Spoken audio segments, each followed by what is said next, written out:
On this episode of AV Week, we take a look at SCN's top 50, what it means that we have a spread of $1 billion down to $10 million in the AV industry. Also take a look at the ramifications of the move of presidents on the tech industry. All that and more. Next on AV Week.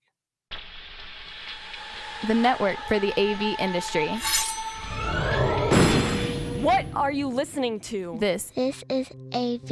This is AVNation. This is AVNation.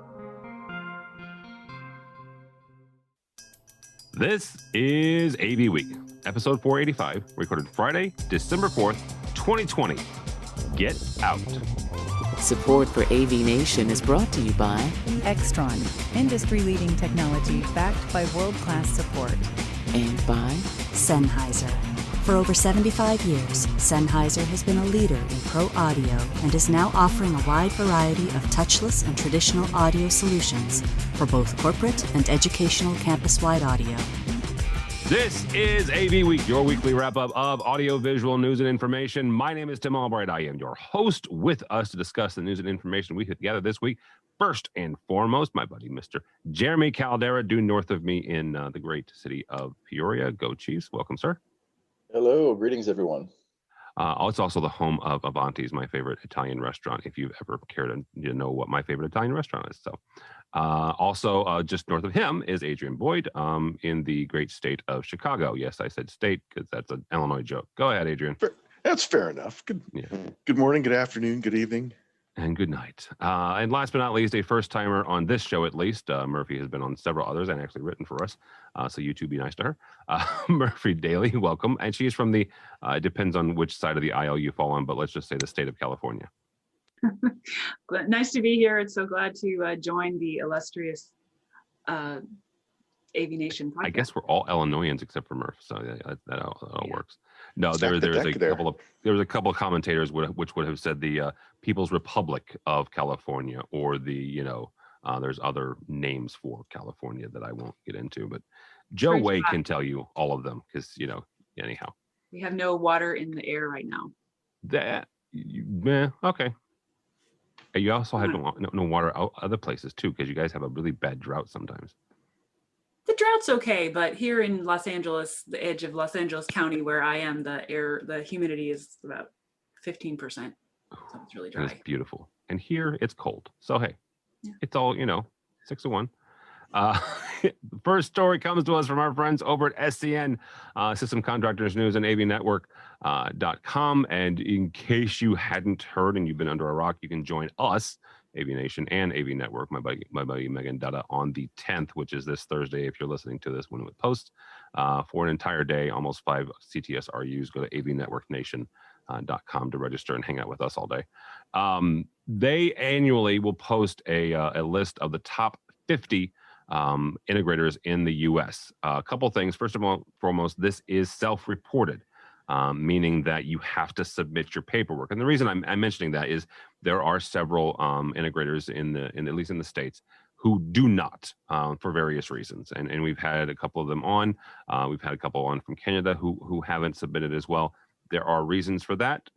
If that's you, cool, groovy, good on you. We're going to talk about the 50 who did, though.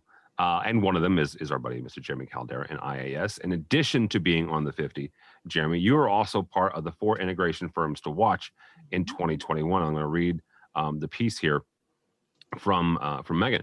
Over the past 5 years, quote unquote, IAS has seen corporate growth due to a booming economy and economic growth in general. However, most recently, the company has seen advancement in higher education for distance hybrid learning due to the pandemic. So, Jeremy, when it comes to looking at this list and seeing where IAS lands among this, I mentioned the fact that you're in Peoria. Peoria is not the biggest city in the state of Illinois. It's also not the smallest. It's somewhere in the middle. But you've also got a good number of corporate clients, both from that are headquartered in the Peoria, but also have offices there. When you're looking at what you have in common with the rest of this list, what are you guys looking at for 21 and also 22 and 23?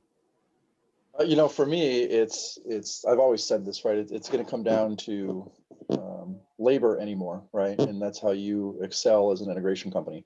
It's not in parts. Parts have been commoditized, right? So for us, it's service contracts, it's maintenance agreements, it's recurring revenue, it's trying to find those pathways, right? And I mean, like you said, we're fortunate enough, even though we're in dead center of Illinois, right? We're a regional enough company that we can get almost anywhere with all the interstate access that we have and travel nowadays, and we can support the multiple Fortune 100 companies that are either based here or nearby us here very easily and very quickly. And I think that, for us going forward, it's important to recognize that, the AV industry is ever evolving, right? I mean, we've learned that not only from COVID, but even prior to COVID, right? As to what the types of technology are. And I think being able to be forward thinking and identifying that is, what puts us on this list is integration firm to watch. At least I hope that's a good reasoning for it. I think that a lot of those companies that you see on the top 50 list, they've accomplished that. They do that. They are the forward thinking. They are always trying to figure out the next big best thing. Right? Well, and I'm going to ask you the same question because I'm going to take this to Adrian and Murphy here. The other part of this list is the spread. And not that anybody needs me to say this, but the number one integration firm on the list is AVI-SPL. With the deal that was done earlier this year, with the merger and acquisition, and I can't quite say it was an acquisition or a merger because it was the Whitlock side, that the banking people behind Whitlock that did it. But Whitlock and AVI-SPL combined, and now we have $1 billion AV integration firm. The smallest, though, is a firm out of Maryland, Beltsville, Maryland, ITI Systems, at not quite $10 million. So, Jeremy, question to you, and I'll get Adrian and Murphy on this. What does that spread tell you about the industry in general? There's a lot to be said for servicing large-scale clients versus your everyday mom and pop shops, right? I mean, that's a terrible way to kind of recognize that, though, right? But it's like anything, right? When you think about corporate America as a whole, not even just the AV industry, right? You've got the Fortune 50s, Fortune 100s of the world, but the majority of the makeup is small business, right? So we, as an AV integrator, and the size of my company, which is under that 10 million mark, right?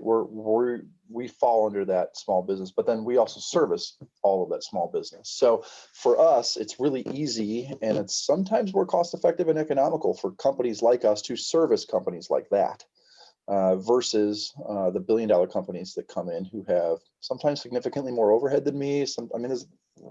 We can go on for hours about the different number of factors that come into play here, right? But it's interesting to me that we have $1 billion AV company now, but I think strategically where we are based out of, in the regions and the majority of the people that we serve, I think still leave room for companies like us. Right. Adrian, I mentioned this, the fact that number one is AVI-SPL, $1.1 billion. Second on that is Diversified, down to $855 million. Then it starts getting really interesting, and this is where I'm going with this question. Kinley, out of Amsterdam, is $277 million. AVI Systems, one of your old haunts, $260 million.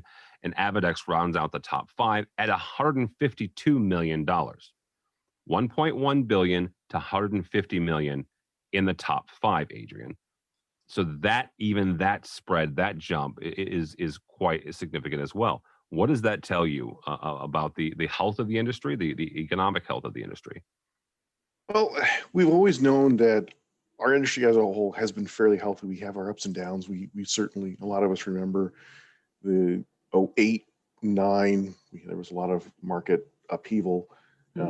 Now I think we're starting to see how all of that struggle has now started to bear fruit, where companies are able to quickly and very agile, right, pivot, right? COVID has not done our industry a lot of favors, right? But there are companies that they took their experiences from what happened before, and they were able to pivot, and they've done quite well. But also, when we look at what SCN did, is they said, well, we know there's been a little bit of challenges for this year. We're going to do an average of 3 years, right? Yeah. So when we look at all these numbers, yes, we're at $1 billion.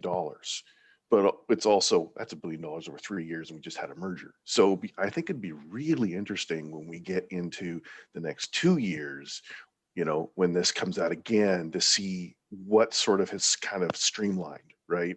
Because now we'll have a year snapshot, not 3 years all. You don't think they'll average for the next 2 or 3 years? I don't see them, and I don't know anything. I mean, honestly, I think AVISPL is the powerhouse. It's always going to have a high valuation, right? What I'm asking is, sitting at a certain level. Do you not think that, again, and I don't know anything, I've not talked to Megan about this, but I don't see SCN doing a 1 year snapshot for at least 2 or 3 years. Would you disagree with that? That all depends on what SCN really wants to, have this top 50 mean, right? Yeah. If we're using this as a barometer of industry health, and it's been typically, coming out as year, you're submitting your kind of your receipts for a year and saying, hey, where we are. But this period that we're looking at is, well, let's just take everything as an average for the last 3 years. Yeah. It gives us a different set of numbers. So, we're going to have to look at this chunk of time when when this is done again, and look at it again and again to kind of get a better barometer, right? Because it seems with everything right now, we kind of have to take everything with a grain of salt, right? We're having a lot of companies doing really, really well. We're having a lot of companies struggle, and it doesn't matter what vertical you're in. And it's not just our industry too. Yeah. So, it's kind of, everyone's sort of going, Yeah. I like that. I can't make that a name of the episode, but I would if I could spell it. So, all right, Murphy, thanks. What do you say from taking a look at this? And Adrian's right, and I messed up here. I should have said that on the outset. When Megan started this process, she said, look, this is a crappy year. Let's do an average of 3. So this is an average of 3 years. In the article, though, they also list what the revenues were for last year, for 2019, explicitly. Yeah. But what does this tell you for this industry? My background, starting my career in Silicon Valley during the dot-com boom, everybody wanted to start a startup, and they had an end game. We're going to start a startup. We're going to get bought by somebody big. So what is the end game when people are starting an AV company? And there's 2 ends of it now too. I have an entrepreneur, my husband has a business for himself. And so I'm a co-partner in that. And I talk strategy with him all the time. What are we doing with this company? You have to have you have to have profit while you're running it, but then you got to go, why are we starting it? How are we going to get out? All of these large companies, AVISPL, they are AVISPL because AVI and SPL came together and became a company, and they have become a confederacy of other companies coming together. So that's got a certain critical mass that's going to go forward. I don't know that our industry is going to stay purely AV. There are a lot of companies that are AV, that's one of their pillars of a suite of things that they do. I recently was working with Converge One. That was what they were doing there. They had a whole lot of things that they do, and there's a lot of companies that do that. So is AV going to continue to be its own thing, like AVISPL is continuing to do AV, or is AV going to become a piece of other companies' business packages? And as people start, one of the great things about AV that I love is you can start a little AV company. And you can do $1 million and feel awesome. Some guy who started out running sound at his church can start $1 million company with, like you were talking about, Jeremy, servicing small businesses in his area and growing and kind of building a thing and taking care of business. So this is part of the churn of this industry. It is little companies that end up either, growing or getting bought.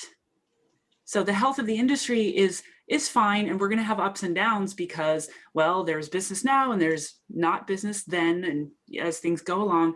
But this to me looks like a healthy chain of types of companies across the industry.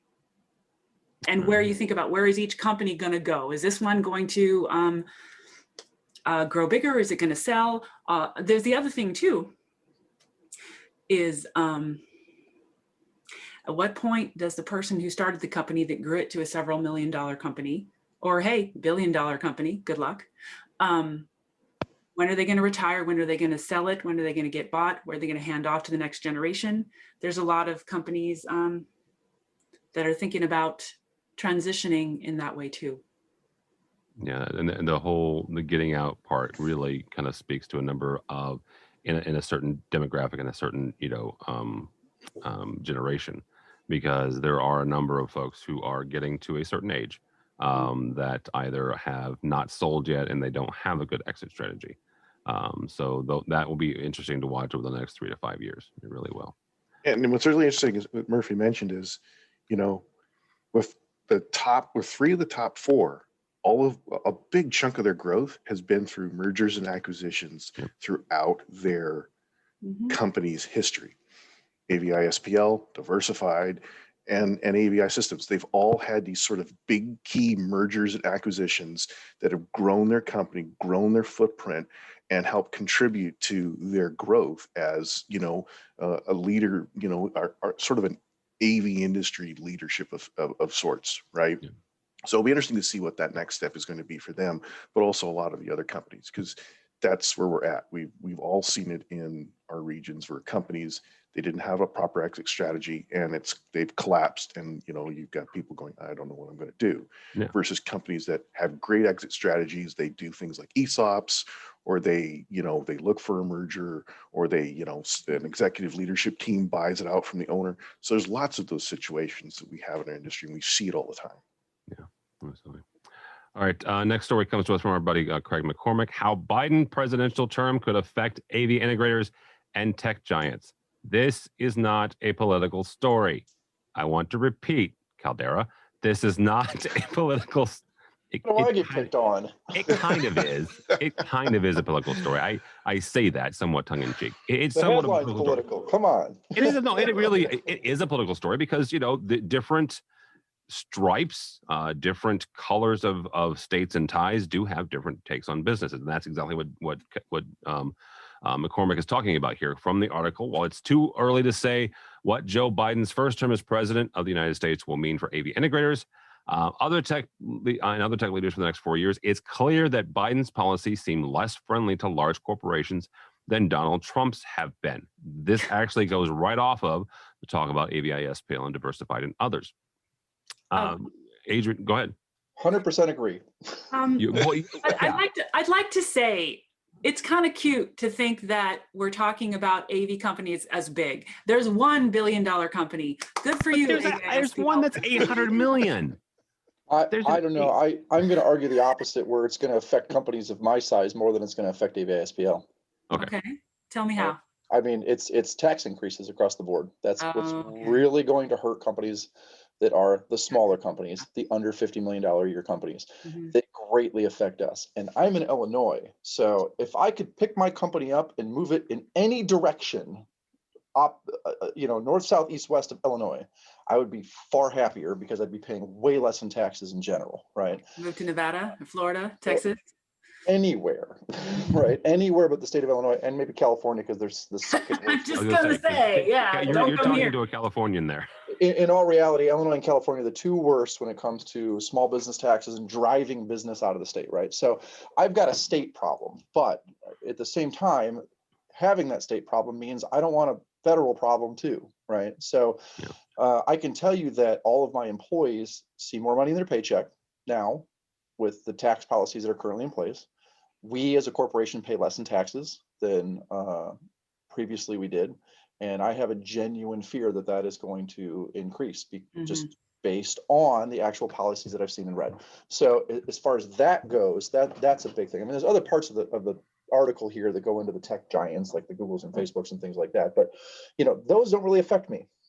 They have nothing to do with me and my day-to-day, which affects my bottom line and my bottom dollar, right? So, however, and this is where I'll say the however part, I think it will affect us.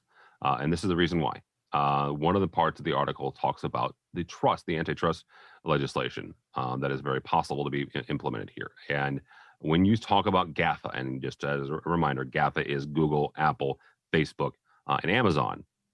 And these are companies that, even within the Trump administration, have been targeted for possible antitrust legislation. They've gone after Microsoft as late as recently as 6 months ago. And so it's very possible that an even more progressive arm of the government under President Biden, which one would assume, since he's a Democrat, it would be more progressive and less business friendly than the Trump administration. That is possible. What that means, though, and for those of you who are younger, let's say, than Murphy, because I know how old Adrian is, and he and I are roughly the same age. In the late 70s, I still remember Ma Bell being broken up. Okay. AT&T used to be a big company. And I understand what I'm going to say here. AT&T used to be a monopoly, and it was the nationwide phone company, and they broke it up under the antitrust legislation. 40 years later, guess what? It's back together again, and it's almost as big as it was. And you could argue, and there were probably somebody who would do the math on the dollar difference. So it is so different than it was then, though. How so? I'm asking because here's the thing, that they broke it up. We all paid different rates, and then they eventually came back together. What I'm saying is this is going to impact us on from an AV standpoint, because there's a lot of products that our integrators sell and use that if they spin it off and break it up, who knows who's going to be running which one. Okay, you're talking about as a model comparison, the AT&T Ma Bell. Well, let's also talk as a model comparison for an antitrust experience, what happened with Microsoft and Netscape. Yep.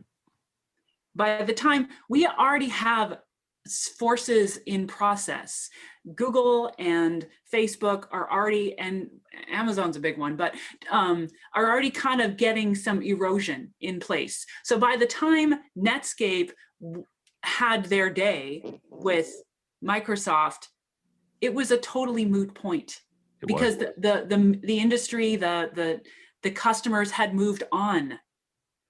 So we already have people making their choices. So the customers, the market is going to affect this. Interesting. Ma Bell sold something that absolutely everybody needs, and there was not a competitor in any way. So that is a totally different experience than what's happening with these tech people. There are already freedom to do the things that those industries do. So let me ask you a question, because you make a really good point here. Are you suggesting then that the government shouldn't even mess with it because the market's already there, and that should be the regulation, that should regulate them? Well, self-regulating is scary in its own right. And I'm not a big fan of regulation by any way, shape, or form, right? I mean, I'm anti-regulation, right? So, but I mean, at a certain point, it becomes a problem. That's but here's the thing. Murphy makes a very good point, though. That and I shouldn't have used it as an example, but that's the last antitrust thing that I can think of, because they were 100% a monopoly, and she's right. This is not a monopoly. No, it's not. So I think there's a bigger concern when it comes to other stuff that we're going to see between political administrations, and actually problems that we're seeing right now that Trump is tackling, that Biden's going to tackle too. That starts getting into the freedom of speech kind of stuff, right? That's a whole nother topic. That stuff's going to be, that's what's going to be regulated before this antitrust stuff, because I do agree that it is kind of self-regulating in that there's still competition out there, right? They haven't gobbled up everybody yet, right? And they're not going to. No, and they're not. Right? They're not. I mean, they might try to do some more regulation and things like that, but I don't think it's to that point, like what the comparison is that we're making with AT&T, right? And that's just my opinion, because I do agree with you. I think it is going to self-regulate to some respect. As scary as that can be sometimes with the big guys, the market will drive that, right? And that's the great part about having the markets that we do, right? Yeah. But what's interesting when we talk about the Facebook and Google and Amazon, Apple, the problems that they're running into now has mostly been directed by the EU in terms of what they're looking at in terms of privacy and protectionism with similar products and technologies in Europe, right? That's where Europe is kind of driving a lot of these things.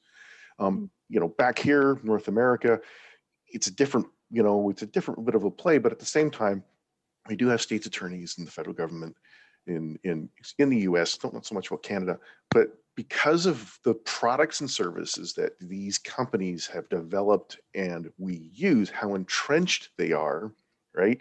You do find areas where competition is there is no competition. They're the only game in town.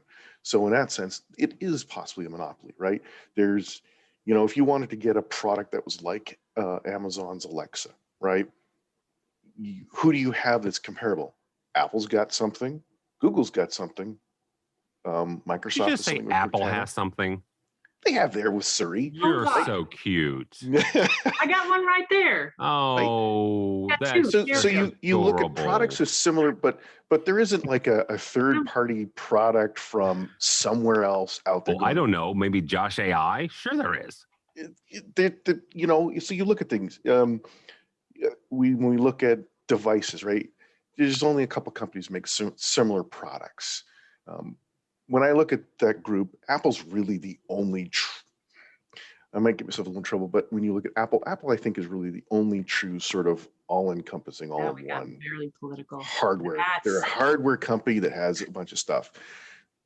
Amazon was we're an online marketplace that grew into those things. We have Google, which was a search engine company that's grown into other things because they felt it added market value to their search product, right? Facebook was something that was, oh, look, grandma's got photos now and grandma's on Facebook and we can share things. That grew into something. Apple started off as a hardware company that has kind of stayed true to some of its elements and roots. So in terms of if they want to come in and break up company, how are they going to do that? How are you going to break up some of these products and services that all of these companies have built that we all exist on, right? Apple, like Amazon may be able to spin out its cloud computing services and it'd be a separate entity. Google can probably spin certain things out because of how they restructured their company under the Alphabet umbrella. Yeah. Okay, there's two categories here. There's a category of, isn't it cool to have things like, oh, it's cool to have a smart home and have Alexa or Apple Home, all those things. Okay, that is not essential to living. That's a nice to have. I gotta have a phone, Ma Bell. So we are at the point where it is no longer optional to have internet connectivity in homes. Yep. COVID is teaching us that. So Srego can talk about this like crazy. There's a problem that we don't have connectivity to all the places. There's this weird antitrust thing that needs to be broken up with the network providers. Well, that's not a rigid, immovable thing. Go talk to the guy down the street over there, Elon Musk, sending satellites as fast as he can up into to give the world internet connectivity. So these are not solid. These are not intractable. They're happening. See, so I can get on board with antitrust when it comes to an ISP, right? Because you walk into pick a city, you have one, maybe two providers in town, and nobody else can get in because of how you've got contracts written with state and local governments. And that is the legacy of cable. Quite frankly, that's the legacy of cable operators. Right. So I would be on board with that. Yeah. This, I think, is just outside of Section 208. That's the number. I don't even know why we're bothering with this as a country. Europe is going to do their own thing because they have stricter privacy laws than what we do. Europe's going to do it, and we're going to have to just follow it. And they've already done it. That's the thing. They've already done it. Yes, Jeremy actually makes a really good point, and GDPR is one of those regulations that will come at some point. And Murphy is excused from this because California has a version of GDPR, where eventually the U.S. Will have to make some sort of legislation similar to GDPR, simply because the tech industry doesn't want to make two different sets of rules. Right. Hopefully everybody will be compliant. I mean, because we're a global economy now. Everything we do is global. So they're going to see that kind of merger. It's going to be the world and then California. Right. No, That's I mean what- California. We're picking on California too much, but I think California does follow a lot with what Europe already does, I hope right? so. Which is why I said that GDPR is already in California. A version of it. Don't send me letters. I know it's not exactly GDPR. And a lot of this boils down to, and I forget who made the statement, but it was very, Ross stuck Perot. with me is we never knew that data was worth anything until someone started charging for it. I'm paraphrasing it now, right? It's an But excellent one. we gave our data away for free with an expectation, and now we're at the point going, oh my, we've given too much. Now we're trying to claw it back, and it's so entrenched it's very difficult to do. Genie's out of the bottle, baby. Oh no, people figure it out. Are we quoting someone else? Life finds a way. Oh, come on, not Jeff Goldblum. I love Jeff Goldblum. I do too. Love His him. show on Disney Plus is fantastic, by the way. All right, and we're recording this on Friday, which means that my brain is already into The Mandalorian. I haven't watched it yet, so don't give me any spoilers. But Rosario Dawson, and the week before that, you had Starbuck. Yeah, I'm all into the Mandalorian already. So if you're not watching it and you're not a Star Wars fan, then don't at me either. Thank you all so much, Mr. Caldera. First of all, thanks. Congratulations on making the SEN top 50 and the top 4 people or firms to watch. How do people connect with you and your fantastic organization? It's iastechnology.net or Jeremy_Caldera on the Twitter, also Facebook. I think I have an Instagram somewhere. I don't know. All that stuff. All right, very good. Mr. Boyd, nice to see you as always, sir. Thank you. You can find me on Twitter. I have the longest Twitter handle. I think you keep teasing me about. It's I think you and AV Phil Cordell both, Yeah. but yeah, we'll talk about Phil in a second. V_AV_CAD_guy on Twitter.